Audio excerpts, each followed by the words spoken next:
Hey everybody, Mark DeJesus here, and I want to share something very simple yet practical, and I think very profound that can help your journey of experiencing greater healing, freedom, and overall transformation. And it's a really key understanding to help make that journey more fruitful. You see, in my work with people, I'm encouraging them with my story, what I've been through, what I've seen to help my life, my family, and those I've worked with. And a lot of people will say they want to see the transformation that I experience, but they don't necessarily want to go through the journey that I went through in order to get there.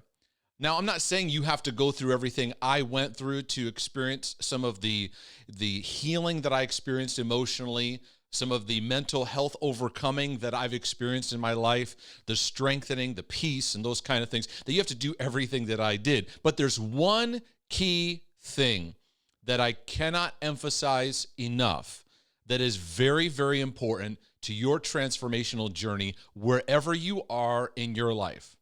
And that one thing that I keep having to bring home to people's lives is the want to.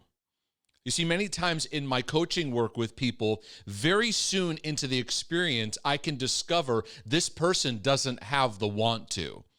They may think they do. They may say, well, I want to get free from such and such. I want to overcome such and such.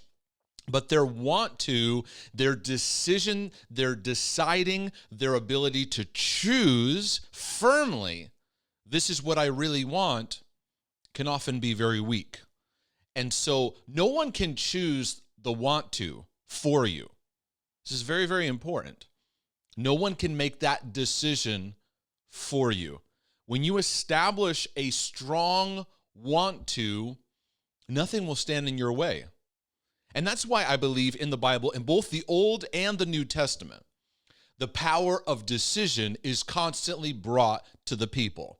Whether it was statements like, choose you this day, or be single-minded, or make a decision, turn, these invitations to go, you have to have a want to, because no one can want it for you. Now, I'm going to tell you something about your want to. If somebody else around you wants it more than you do, then there's a potential for that relationship to become codependent. Now, they're going to carry the burden for you, and you may allow that, or you may want someone. Maybe you go and get help from somebody, and you look to them to be your rescuer instead of being a coach or a brother and sister to walk alongside of your want to. The key for your transformation is first setting the compass of the want to in your life. What is it that you really want? And so in looking at this subject, this one thing you need to experience transformation, it really comes down to the want to. And so how do we begin to establish this? Number one, I'm going to ask you three questions. The first question is, what is it that you want? What is it that you clearly want? And don't do the Christian cop-out and say, I want whatever God wants for me. Because oftentimes it's a very passive, it's a very easy way out, and it doesn't cause you to do some deeper work. What is it that you want? What is it you're wanting to move towards? What is it you're wanting to see in your life? What is the thing you're seeking to overcome? Now, the second question is going to move you in deeper. Do you really want it? Do you really want it? Now, you may say, well, I've already answered that in question number one, But here's the thing that I want to bring home to you. If you really want what you say that you want in your life, maybe it's freedom from a mental battle or an emotional battle, freedom from the past, or you want your marriage to be better, or you want to step out into some kind of business or ministry capacity, or you have a dream that you want to see. What is it? And do you really want it? Because many times people establish a want to, then they step in and they realize, yeah, I don't really want it. And sometimes it's good to just be honest, because if you have a solid want to, this is what's in my heart, this is what I decide, and this is, yes, I really want this, I desire this, then no one can get in your way. Because here's the thing, in your journey, you're going to bump into people that might offend you. God's going to bring people to you to help you, but it's going to come in a package you didn't expect. So you're going to need to learn some things from people that you bump up against. Now, they may not be your best friend. They may not be people you're going to have super close relationships with, but they're going to be people that might speak into an area. And there are times where you're going to potentially be offended. What are you going to do with that? Because many people who don't have a strong want to, they'll bump up against that offense and then they'll turn back and say, see, this isn't going anywhere because of this person, because of that person. But when you truly establish in your heart a strong want to, no one can get in your way. No one can stop you. The third question now moves you into a bigger vision. If you get free from XYZ, whatever it is, you say, I want to get free from anxiety. I want to break free from OCD. I want to overcome depression. I want to overcome my marriage problems. I want to break free from this addiction. I want to get free from this unfulfilled life I'm living. I want to, whatever that is you're wanting to break through or overcome, what is it that you're moving into? You see, many, many years ago, my prayer to God is, I want to break free from anxiety and this constant depression and this looming darkness that I can't seem to break, and these obsessive patterns. And there was something God spoke into my heart that said, if the fear is out of your life, this tormenting fear that prevents you from being able to live fruitfully throughout the day, if it's out of your life, what are you going to think about? What are you going to do? What are you going to focus on? And it was at that moment that I realized that so much of my life was dictated by these battles, I didn't know what to do if it was gone. So I had to establish a want to, get clarity on what is it that I wanted, and start establishing the new way while I'm in the midst of my current battle. So as you're battling anxiety, you're taking steps of boldness, you're taking steps of power, love, and a sound mind while in the midst of being in the battle. See, what I'm doing here is I'm cultivating and enhancing your ability and power to decide. As people say, I'm stuck. I don't know where to go. I don't know where to turn. And the lie you believe is your ability to decide has been stolen. You always have your ability to decide. And the one thing I know I can decide is I can make a choice on where my attitude is going to point me to. We say, well, I don't have a choice because my emotions are just a wreck right now. We've come under a lie that's now keeping us trapped. And so I regain that power to decide to say, here's what I want in my life and what I go after. I really want it. And in breaking free of this, here's what's on the other side. You say, I want to break free from financial limitations. Well, what's on the other side? Well, I'm going to give more. Are you giving more now? Are you establishing those things now? See, that's the key. We want to, somewhere over the rainbow, when I'm free, then I will. That's wishful thinking. And that's not going to create true, lasting impact in your life. You want true transformation? You got to ask these three questions. And then that starts to establish a vision and starts to make it more clear over your life. Now, if I don't establish this kind of want to, I'm going to give you 10 quick things that are going to happen in your life. Okay? If I don't establish the want to, one thing I'm going to fall into is I'm going to keep seeking easy pathways and quick fixes.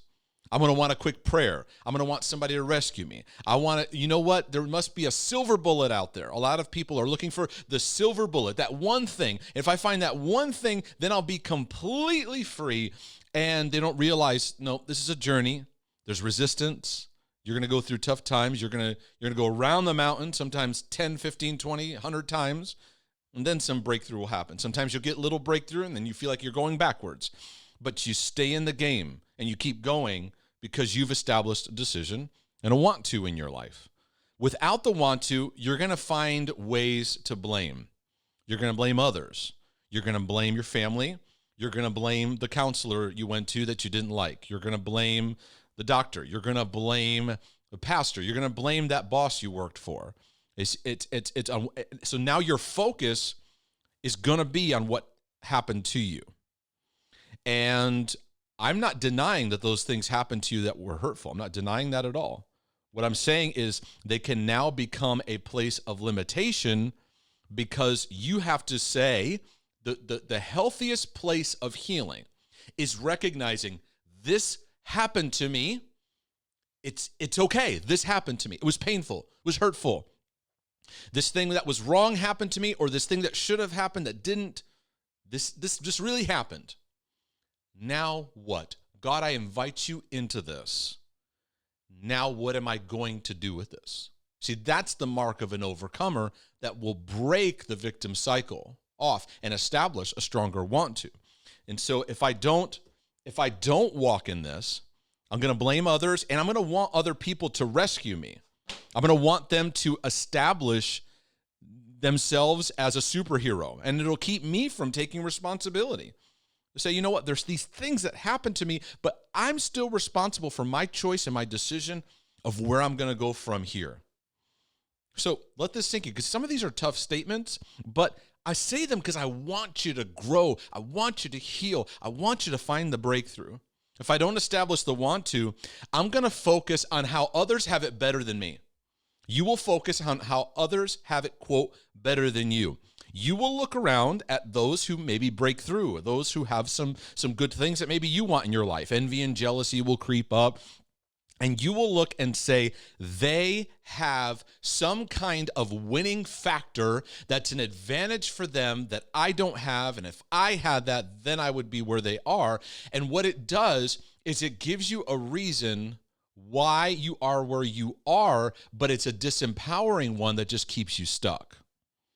And so I never want to come into full agreement with a mindset that keeps me stuck. Now, I may be able to look at somebody else and go, man, wow, they had some really great parents, or they had a really good mentor, or they had these resources, or this tribe.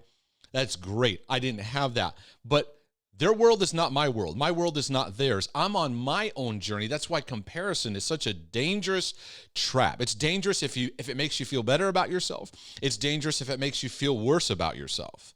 Either direction is unhealthy. And so I want to get back to a place of going, okay, I've got a stack of cards that may be different from somebody around me. We all have certain stacks of cards that work for us, some that work against us. What are we going to do with that? I need to now take personal responsibility and get my focus on what my journey can be and the decisions I can make. So if I don't establish a want to, my focus will be on what I don't have.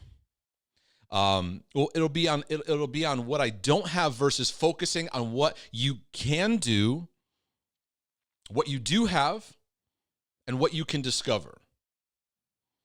So if I don't establish a want to and say, here's where I'm headed, then what's going to happen is I'm going to constantly look around and focus on all the things I don't have.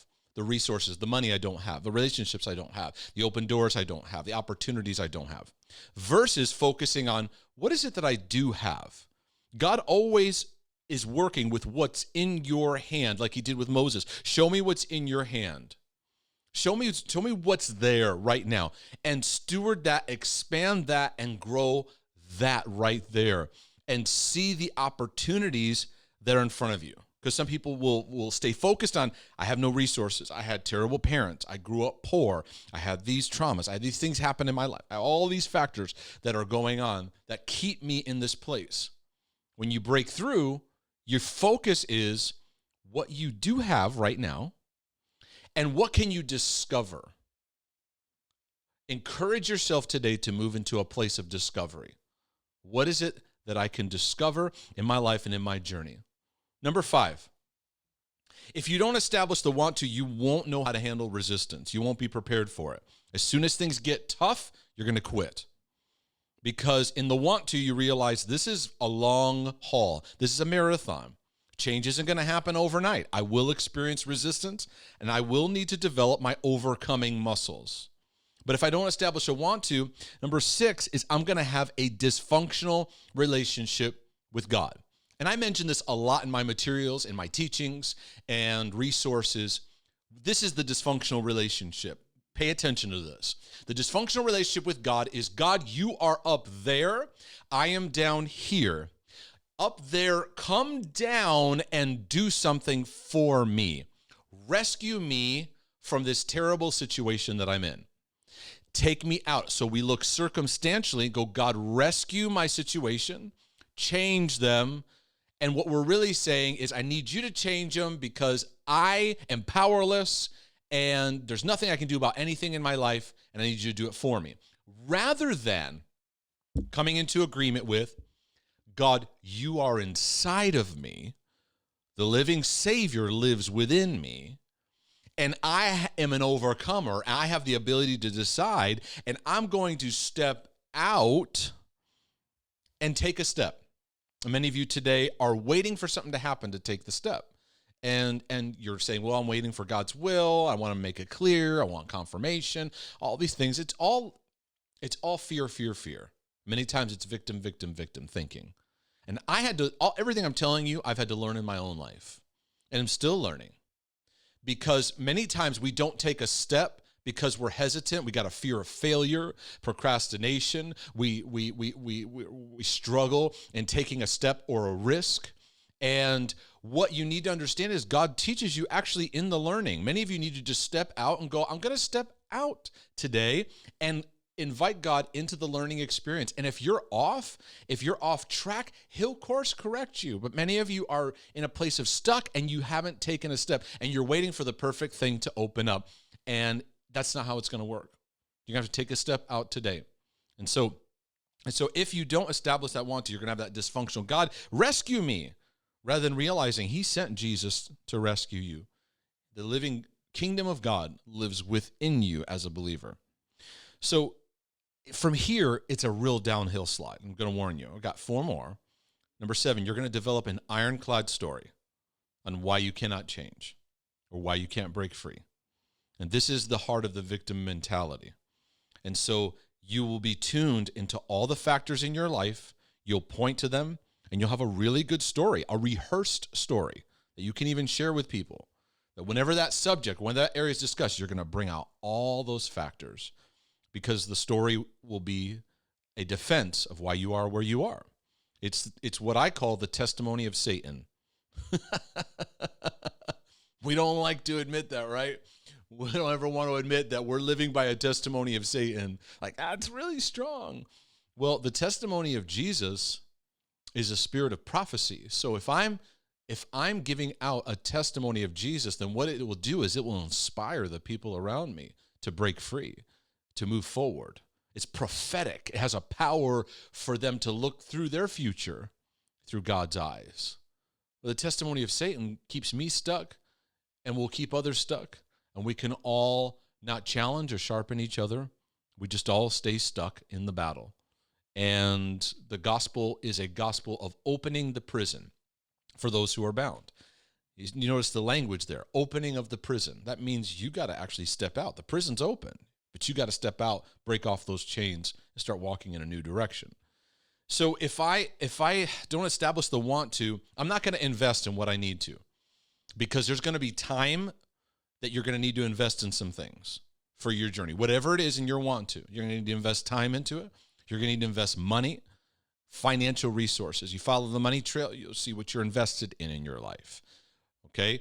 And so people with the want to, they don't care, whatever it takes, whatever I got to do, whatever financially I got to do, and I got to break out of my limitations. I got to find creative ways to financially find a way to move into this. And if I don't, number 9, I won't find the solutions to overcome, because there are solutions. I'm telling you, whatever you're battling, there are solutions. The thing is that you just haven't seen them yet with eyes to see and ears to hear. And in order to do that, you got to position yourself. And the last thing I know in my life is that if I don't establish a want to, I won't allow myself to be stretched. I'll just want to be comfortable. And God's goal for me is not comfort. It's transformation. It's maturity. And God's in a place right now where he is like, maturity is not an option. It's like, if you're a child of God, situations around you are all calling for you to grow to the next level. He's calling us, saying it's time to grow. It's time to grow to a new level. So there's certain adjutants, certain limitations happening, and it's a challenge to go up to a new level, to grow to a new level, but we won't hear it, we won't respond to it if we're just wanting to be comfortable.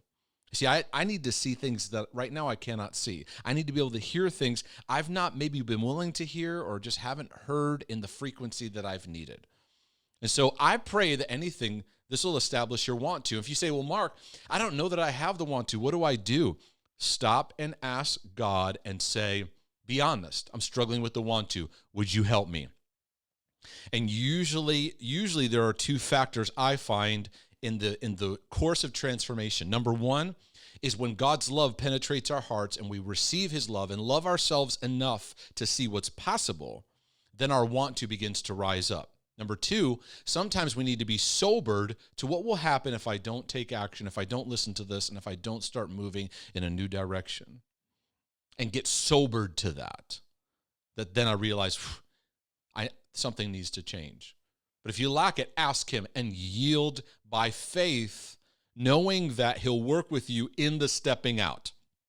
I want to encourage you to stop sitting in the frozen zone and begin taking a step, knowing he's going to meet you along the way. I know he will. He's done it in my own life. He's a good father, and he'll be faithful to do that. So I pray this is encouragement in your life and that it encourages you and those you love around you. God bless you. We'll see you next time. If this video has been a blessing to your life, just go to markdejesus.com. Would you consider a one-time donation or join our partnership? And our transformational partnership gives you access to resources and online materials that can help you and support you. We want to walk alongside you with our prayers and with our encouragement and also with our resources. So I'll see you again next time.